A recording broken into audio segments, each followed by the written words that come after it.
I'm going to make some changes to the elements on the front page of this website. The client has noticed that when you're on a smaller screen, perhaps a smaller laptop, for example, you'll see that the website is responsive. So it's going to change to fit the device that it's on, and that's whether it's desktop, mobile, tablet, or what have you. One of the issues here is this text, University Heights, it's longer than the others, and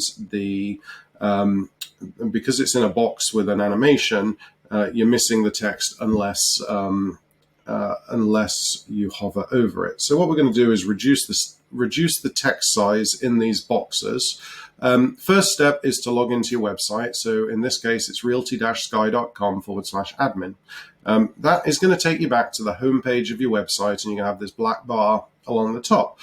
You want to use the Edit with Elementor button. Never use the Edit Page button. It'll remove the formatting. Use Edit with Elementor, and it'll bring your site up in an editable format.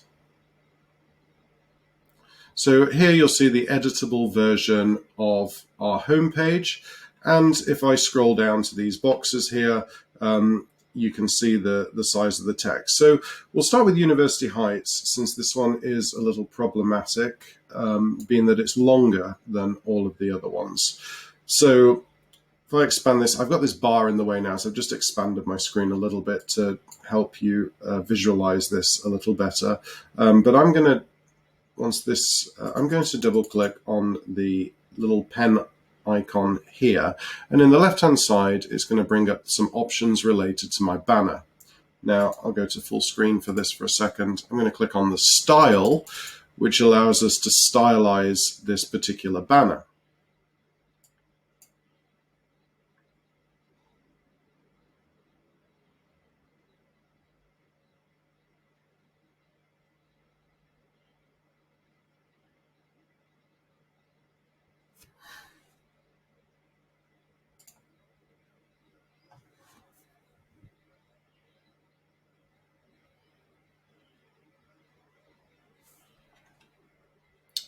Okay, so I'm going to double click on the little pencil icon here, and I'm going to click on Style over on the left hand side to stylize our banner.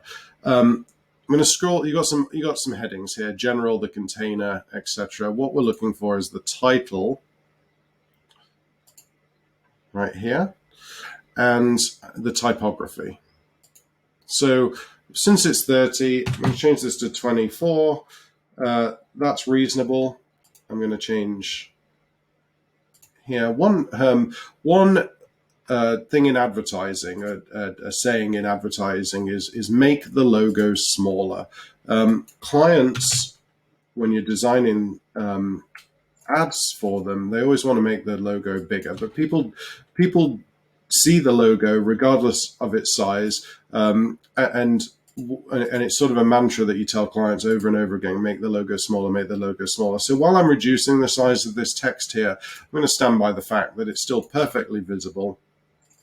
Everything, there's subtlety is key. So, not everything needs to be, massive and bold. You can clearly see Temecula, and in a lot of cases, making something a little bit smaller makes people look at it a little bit more. So you'll see now I've modified these to slightly smaller font size. If I shrink my screen down back to the issue that we had before, I can now go quite small here, and it's not causing an issue. And what's nice about this visual editor that we use called Elementor is that that should be okay for most screens because we've got this bar in the way here. So we'll simply update the page by clicking on the green button there, and then that will save the changes live. Now I can go back to the home page of the website here. I press F5 to refresh, or Command R if you're on a Mac. And you can see here, if I go to full screen, right, loading some pictures. Now they look fine at full screen. We'll take this back to the size that I had it at when we started this video that was problematic, and we'll scroll down through these listings. Okay, perfect. So as you can see, that's fixed that issue.